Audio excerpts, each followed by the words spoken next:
ಎಲ್ಲಾ ಹಾನಿಯಿಂದ ಕೂದಲನ್ನು ರಕ್ಷಿಸುತ್ತೆ. ಬರೀ Amrut noni reach root premium hair oil. ನೆನ್ನೆ ಡಿಕೆಶಿ ಮನೆಯಲ್ಲಿ ಸಿಎಂ ಸೇರಿ ಸಚಿವರು ಕೂಡ ಇದ್ರು. ಎಲ್ಲರೂ ಕೂಡ ಡಿನ್ನರ್ ಸೇರಿದ್ರು. ಆ ಡಿನ್ನರ್ ನಲ್ಲಿ ಅಫ್ಕೋರ್ಸ್ ರಾಜಕೀಯದ ಬಗ್ಗೆ ಚರ್ಚೆ ಮಾಡದೇ ಇರ್ತಾರಾ? ಚರ್ಚೆ ಮಾಡಿದ್ದಾರೆ. ಸಿಎಂ ಡಿಸಿಎಂ ಸಚಿವರು ಎಲ್ಲರೂ ಕೂಡ ಸೇರ್ಕೊಂಡು ನೆನ್ನೆ ಡಿನ್ನರ್ ನಲ್ಲಿ ಪಾಲ್ಗೊಂಡಿದ್ರು. ಆ ಮೀಟಿಂಗ್ ನಲ್ಲಿ ಒಂದಷ್ಟು ಚರ್ಚೆಗಳಾಗಿದೆ. ಪದವೀಧರ ಚುನಾವಣೆಯಲ್ಲಿ ಅಭ್ಯರ್ಥಿಗಳ ಗೆಲುವಿಗೆ ತಂತ್ರವನ್ನ ಕೂಡ ರೂಪಿಸಿದ್ದಾರೆ. ಸಚಿವರಿಗೆ CM Siddaramaiah, DCM DKShi big task ಅನ್ನ ಕೂಡ ಕೊಟ್ಟಿದ್ದಾರೆ. ಶಿಕ್ಷಕ ಪದವೀಧರ ಕ್ಷೇತ್ರಗಳಲ್ಲಿ ಕಾಂಗ್ರೆಸ್ ಅಭ್ಯರ್ಥಿಗಳು ಗೆಲ್ಲಬೇಕು, ಅದಕ್ಕಾಗಿ ಒಂದಷ್ಟು ಟಾಸ್ಕ್ ಕೊಟ್ಟಿದ್ದಾರೆ. ಅದಕ್ಕಾಗಿ ಸಚಿವರು ಲೋಕಸಭೆ ಮಾದರಿಯಲ್ಲೇ ಕೆಲಸ ಮಾಡಬೇಕು ಅಂತಾನೂ ಕೂಡ ಹೇಳಿದ್ದಾರೆ. ಜಿಲ್ಲಾ ತಾಲೂಕು ಬಿಬಿಎಂಪಿ ಚುನಾವಣೆ ನಡೆಸುವ ಕುರಿತು ಕೂಡ ಚರ್ಚೆಯನ್ನ ನಡೆಸಿದ್ದಾರೆ. ಆ ಒಂದು ಡಿನ್ನರ್ ಪಾರ್ಟಿಲಿ ZPTP ಅಂದ್ರೆ ತಾಲೂಕು ಪಂಚಾಯತಿ ಎಲೆಕ್ಷನ್ಸ್ ಅದೆಲ್ಲದರ ಬಗ್ಗೆನೂ ಕೂಡ ಚರ್ಚೆ ಮಾಡಿದ್ದಾರೆ. ಯಾವ ರೀತಿ ತಯಾರಾಗಬೇಕು ಮುಂದೆ, ಯಾಕಂದ್ರೆ ಲೋಕಸಭಾ ಚುನಾವಣೆಯಲ್ಲಿ ಯಾವ ರೀತಿ ಸಚಿವರಿಗೆ ಟಾಸ್ಕ್ ಕೊಟ್ಟಿದ್ರೋ ಅಭ್ಯರ್ಥಿಗಳನ್ನ ಗೆಲ್ಲಿಸ್ಕೊಂಡು ಬರಬೇಕು ಅಂತ, ಅದೇ ರೀತಿಯಾದಂತ ಟಾಸ್ಕ್ ಅನ್ನ ಮುಂದಿನ ಚುನಾವಣೆಗಳಿಗೆ ಕೊಟ್ಟಿದ್ದಾರೆ. ಈಗ ಸಾಲು ಚುನಾವಣೆಗಳು ಬರುತ್ತೆ, ಜಿಲ್ಲಾ ಪಂಚಾಯತ್ ಎಲೆಕ್ಷನ್ಸ್ ಬರುತ್ತೆ, ತಾಲೂಕ್ ಪಂಚಾಯತ್ ಎಲೆಕ್ಷನ್ಸ್ ಬರುತ್ತೆ. ಇದೆಲ್ಲದ್ರ ಬಗ್ಗೆನೂ ಕೂಡ ಚರ್ಚೆ ಮಾಡಿದ್ದಾರೆ. ಸಿಎಂ ಡಿಸಿಎಂ ಸಚಿವರ ಡಿನ್ನರ್ ಮೀಟಿಂಗ್ ನಲ್ಲಿ ಸಮಾಲೋಚನೆಯನ್ನ ನಡೆಸಿದ್ದಾರೆ. ಲೋಕಸಭಾ ಚುನಾವಣಾ ಫಲಿತಾಂಶಗಳ ಆಗು ಹೋಗುಗಳ ಬಗ್ಗೆನೂ ಕೂಡ ಚರ್ಚೆ ಮಾಡಿದ್ದಾರೆ. ಸಿಎಂ ಸಿದ್ದರಾಮಯ್ಯ, ಡಿಸಿಎಂ ಡಿಕೆಶಿಗೆ ವರದಿಯನ್ನ ಕೂಡ ಕೊಟ್ಟಿದ್ದಾರೆ. ಸಚಿವರು ಜವಾಬ್ದಾರಿ ನೀಡಿರುವ ಕ್ಷೇತ್ರದ ಫಲಿತಾಂಶ ಕುರಿತು ಸಮಾಲೋಚನೆಯನ್ನ ನಡೆಸಿದ್ದಾರೆ.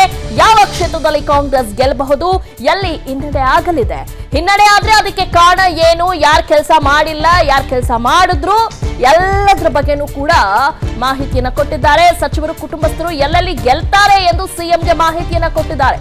ಅಭ್ಯರ್ಥಿಗಳು ಸೋಲಾದ್ರೆ ಮುಂದೆ ಏನು ಅನ್ನೋದ್ರ ಬಗ್ಗೆನೂ ಕೂಡ ಅಭಿಪ್ರಾಯವನ್ನ ಕೊಟ್ಟಿದ್ದಾರೆ. ಗ್ಯಾರಂಟಿಗಳು ಕೈ ಹಿಡಿದ್ರೆ 14ಕ್ಕೂ ಹೆಚ್ಚು ಸ್ಥಾನ ಗೆಲ್ಲುವಂತ ಅವಕಾಶ ಇದೆ ಅಂತ ಹೇಳಿದ್ದಾರೆ. ಡಿನ್ನರ್ ಮೀಟಿಂಗ್ ನಲ್ಲಿ ಹಿರಿಯ ಸಚಿವರಿಂದ ವಿಶ್ವಾಸದ ಮಾತುಗಳನ್ನಾಡಿದ್ದಾರೆ ಸಿಎಂ ಮುಂದೆ.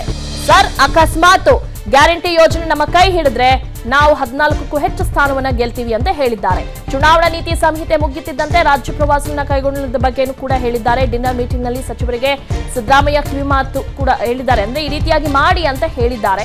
ಮಳೆಗಾಲ ಆರಂಭವಾಗಿದೆ, ಮುನ್ನೆಚ್ಚರಿಕಾ ಕ್ರಮವನ್ನ ಕೈಗೊಳ್ಳಬೇಕು. ಅದರ ಜೊತೆಗೆ ರೈತರಿಗೆ ಸಕಾಲದಲ್ಲಿ ಬಿತ್ತನೆ ಬೀಜ, ರಸಗೊಬ್ಬರ ವಿತರಣೆಗೂ ಕೂಡ ಸೂಚನೆಯನ್ನ ಕೊಟ್ಟಿದ್ದಾರೆ. ರೈತರ ಬರ ಪರಿಹಾರ ವಿತರಣೆ ಪರಿಶೀಲನೆಗೂ ಕೂಡ ಸಿಎಂ ಸೂಚಿಸಿದ್ದಾರೆ. ಈಗೆಲ್ಲ ಆಯ್ತು, ಚುನಾವಣೆ ಆಯ್ತು, ಚುನಾವಣೆ ನೀತಿ ಸಮಿತಿ ಎಲ್ಲ ಮುಗಿತು. ಸೊ ಈಗ ನಾವು ನೆಕ್ಸ್ಟ್ ಏನ್ ಮಾಡಬೇಕು ಅದೆಲ್ಲದ್ರ ಬಗ್ಗೆನೂ ಕೂಡ ಸಿಎಂ ಡಿನ್ನರ್ ನಲ್ಲಿ ಚರ್ಚೆ ಮಾಡಿದ್ದಾರೆ. ವಾಸ್ತವಾಂಶಗಳ ಗಮನಕ್ಕೆ ಬರುತ್ತವೆ. ಪ್ರವಾಸದ ನಂತರ ನಿಮ್ಮ ಇಲಾಖೆಗಳ ಪ್ರಗತಿ ಬಗ್ಗೆ ಪರಿಶೀಲನೆ ಮಾಡಿ ಅಂತನೂ ಕೂಡ ಹೇಳಿದ್ದಾರೆ. ಎಲ್ಲಾದ್ರ ಬಗ್ಗೆ ಡೀಟೇಲ್ಸ್ ಅನ್ನ ನೀಡ್ತಾರೆ ನಮ್ಮ ಪೊಲಿಟಿಕಲ್ ರಿಪೋರ್ಟರ್ ಹನುಮಂತು. ಇನ್ನೇನು ಚುನಾವಣೆ ಎಲ್ಲಾ ಮುಗೀತು, ಇನ್ನೇನು ರಿಸಲ್ಟ್ ಅದ್ರ ಪಾಡೋದು ಬರುತ್ತೆ. ಅದಾದ ನಂತರ ವಾಟ್ ನೆಕ್ಸ್ಟ್? ನಮ್ಮ ಸಚಿವರು ಮಾಡಬೇಕಾಗಿರೋ ಕೆಲಸ ಸಾಕಷ್ಟಿದೆ. ಈಗ ಎಲ್ಲಾ ಕಡೆ ಮಳೆ ಆಗ್ತಾ ಇದೆ, ಕೆಲವು ಕಡೆ ಬೆಳೆಗಳು ಕೂಡ ಸಂಪೂರ್ಣವಾಗಿ ನಾಶ ಆಗ್ತಿದ್ದಾವೆ. ಮುಂದೆ ಸಚಿವರ ಮೇಲೆ ದೊಡ್ಡ ಜವಾಬ್ದಾರಿ ಇದೆ. ಹೀಗಾಗಿ ಏನ್ ಮಾಡ್ತಾರೆ ಮುಂದೆ, ವಾಟ್ ನೆಕ್ಸ್ಟ್, ಏನೆಲ್ಲ ಪ್ಲಾನ್ ಮಾಡ್ಕೊಂಡಿದ್ದಾರೆ? ಸಿದ್ದರಾಮಯ್ಯನವರು ಏನ್ ಹೇಳಿದ್ರು ಡಿನ್ನರ್ ಪಾಲಿಟಿಕ್ಸ್? ದಿವ್ಯಾ, ಬಹಳ ಮಹತ್ವವಾಗಿ ನಿನ್ನೆ ನಡೆದಂತಹ ಡಿನ್ನರ್ ಮೀಟಿಂಗ್ನಲ್ಲಿ ಒಂದಷ್ಟು ರಾಜಕೀಯ ಬೆಳವಣಿಗೆಗಳು ಮತ್ತೆ ಪ್ರಸ್ತುತವಾಗಿ ಆಗ್ತಾ ಇರುವಂತಹ ರಾಜಕೀಯ ವಿದ್ಯಮಾನ. ನನ್ನ ಜೀವನದಲ್ಲಿ ನಾನು ಮಾತ್ರವಲ್ಲ, ನನ್ನ ಕೂದಲು ಕೂಡ ಆಗಿರ್ಬೇಕು ಸ್ಟ್ರಾಂಗ್ ಅಂಡ್ ಸ್ಟೈಲಿಶ್. ಬರೀ Amrut noni reach root premium hair oil ನೊಂದಿಗೆ. Reach root premium hair oil ಬಗ್ಗೆ ಸಾಕಷ್ಟು ಕೂಲಂಕುಷವಾಗಿ ಚರ್ಚೆ ಆಗಿರುವಂತದ್ದು ಸತ್ಯ. ಯಾಕೆಂತಂದು ಹೇಳಿದ್ರೆ, ಒಂದು ಪ್ರಮುಖವಾಗಿ ಲೋಕಸಭಾ ಚುನಾವಣೆ ಆಗಿದೆ. ಆ ಚುನಾವಣೆಯ ಫಲಿತಾಂಶದ ಆಗು ಹೋಗುಗಳ ಬಗ್ಗೆ ಸಚಿವರೆಲ್ಲರೂ ಕೂಡ ತಮ್ಮ ಕ್ಷೇತ್ರದ ವ್ಯಾಪ್ತಿಯಲ್ಲಿ ಆಗಿರುವಂತಹ ಬೆಳವಣಿಗೆಗಳನ್ನ ಸಿದ್ದರಾಮಯ್ಯ ಅವರ ಗಮನಕ್ಕೆ ತಂದಿದ್ದಾರೆ. ಮತ್ತೊಂದು ಕಡೆಗೆ ಮುಂಬರುವಂತಹ ZPTP ಮತ್ತು BBMP ಎಲೆಕ್ಷನ್ ನಲ್ಲಿ ಯಾವ ರೀತಿ ತಯಾರಿಗಳನ್ನ ಮಾಡಬೇಕು, ಯಾಕೆಂತಂದು ಹೇಳಿದ್ರೆ ಸರ್ಕಾರ ಇದ್ದಂತ ಸಂದರ್ಭದಲ್ಲಿ ಗೆಲ್ಲಲಿಲ್ಲ ಅಂತಂದು ಹೇಳಿದ್ರೆ ಅದು ಕಾಂಗ್ರೆಸ್ ಪಕ್ಷಕ್ಕೆ ಸಾಕಷ್ಟು ಹಿನ್ನಡೆ ಆಗುತ್ತೆ. ಆ ಕಾರಣಕ್ಕಾಗಿ ಗೆಲುವಿಗೆ ಈಗಲಿಂದನೇ ನೀವು ತಯಾರಿಯನ್ನ ಶುರು ಮಾಡಬೇಕು ಅನ್ನೋ ಸೂಚನೆಯನ್ನ ಸಿದ್ದರಾಮಯ್ಯ ಅವರು ಕೊಟ್ಟಿರುವಂತದ್ದು. ಮತ್ತೊಂದು ಕಡೆಗೆ ಕಾನೂನಿನ ತೊಡಕುಗಳೇನಿದಾವೆ ಎಲ್ಲವೂ ಕೂಡ ಅದನ್ನ ಸರ್ಕಾರ ನೋಡ್ಕೊಳ್ಳುತ್ತೆ. ಆದ್ರೆ ನೀವು ಗ್ರಾಸ್ ಲೆವೆಲ್ ಎಲ್ಲ ಎಲ್ಲರೂ ಕೂಡ ಕೆಲಸವನ್ನ ಮಾಡಬೇಕು ಅನ್ನೋಂಥದ್ದು ಸೂಚನೆ ಒಂದ್ ಕಡೆಗೆ. ಮತ್ತೊಂದು ಕಡೆಗೆ ವಿಧಾನ ಪರಿಷತ್ನ ಚುನಾವಣೆ ಏನಿದೆ, ಶಿಕ್ಷಕರ ಕ್ಷೇತ್ರ ಮತ್ತು ಪದವೀಧರ ಕ್ಷೇತ್ರದಲ್ಲಿ ಕಾಂಗ್ರೆಸ್ ಅಭ್ಯರ್ಥಿಗಳು ಗೆಲ್ಲಬೇಕು.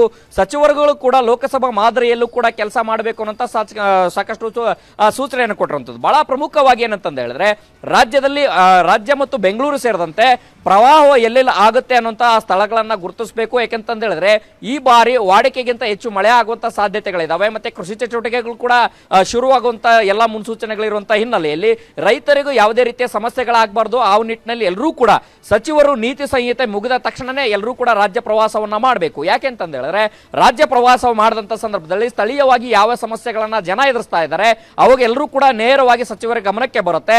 ಆ ಮೂಲಕ ವಿಪಕ್ಷಗಳು ಕೂಡ ಈಗಾಗಲೇ ಸಹಜವಾಗಿಯೇ ಕಾನೂನಿನ ಸುವ್ಯವಸ್ಥೆ ವಿಚಾರ ಸೇರಿದಂತೆ ಸರ್ಕಾರದ ವೈಫಲ್ಯಗಳು ಸಾಕಷ್ಟು ಇದಾವೆ ಅನ್ನುವಂತ ಪ್ರಚಾರವನ್ನ ಅಪಪ್ರಚಾರವನ್ನ ಸಿಎಂ ಸಿದ್ದರಾಮಯ್ಯ ಮಾಡ್ತಾ ಇದ್ದಾರೆ ಅನ್ನೋಂತ ಮಾತನ್ನ ಸಿಎಂ ಸಿದ್ದರಾಮಯ್ಯ ಅವರು ಹೇಳಿರಂತದ್ದು.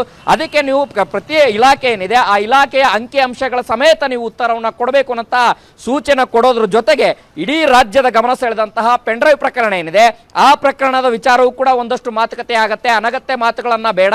ಈ ಪ್ರಕರಣ ಏನಿದೆ ಅದನ್ನ ಬಿಜೆಪಿ ಸಹಕಾರ ಕೊಡ್ತಾ ಇಲ್ಲ ಅನ್ನುವಂತ ವಿಚಾರವನ್ನೇ ನಾವು ಪದೇ ಪದೇ ಪ್ರಸ್ತಾಪ ಮಾಡೋಣ ಅನ್ನುವಂತ ಒಂದಷ್ಟು ಅಭಿಪ್ರಾಯಗಳು ಕೂಡ ನಿನ್ನೆ ಸಭೆಯಲ್ಲಿ ವ್ಯಕ್ತ ಆಗಿರುವಂತದ್ದು. ದಿವ್ಯಾ, ಓಕೆ, ಥ್ಯಾಂಕ್ ಯು ತಮ್ಮೆಲ್ಲ ಡೀಟೇಲ್ಸ್ಗಾಗಿ. ಅನುಕ್ಷಣದ ಸುದ್ದಿಗಳಿಗಾಗಿ ವಿಸ್ತಾರ ನ್ಯೂಸ್ ಯೂಟ್ಯೂಬ್ ಚಾನೆಲ್ ಸಬ್ಸ್ಕ್ರೈಬ್ ಮಾಡಿ. ಹೊಸ ಸುದ್ದಿಗಳ ನೋಟಿಫಿಕೇಶನ್ಗಾಗಿ ಬೆಲ್ ಐಕಾನ್ ಕ್ಲಿಕ್ ಮಾಡಿ. ಲೇಟೆಸ್ಟ್ ಅಪ್ಡೇಟ್ಸ್ಗಾಗಿ www.vistaranews.com ವೆಬ್ಸೈಟ್ಗೆ ವಿಸಿಟ್ ಮಾಡಿ. ಅಂಗೈಯಲ್ಲೇ ಜಗತ್ತಿನ ಸುದ್ದಿ ತಿಳಿಯಲು ವಿಸ್ತಾರ ನ್ಯೂಸ್ ಕನ್ನಡ ಆಪ್ ಡೌನ್ಲೋಡ್ ಮಾಡಿ.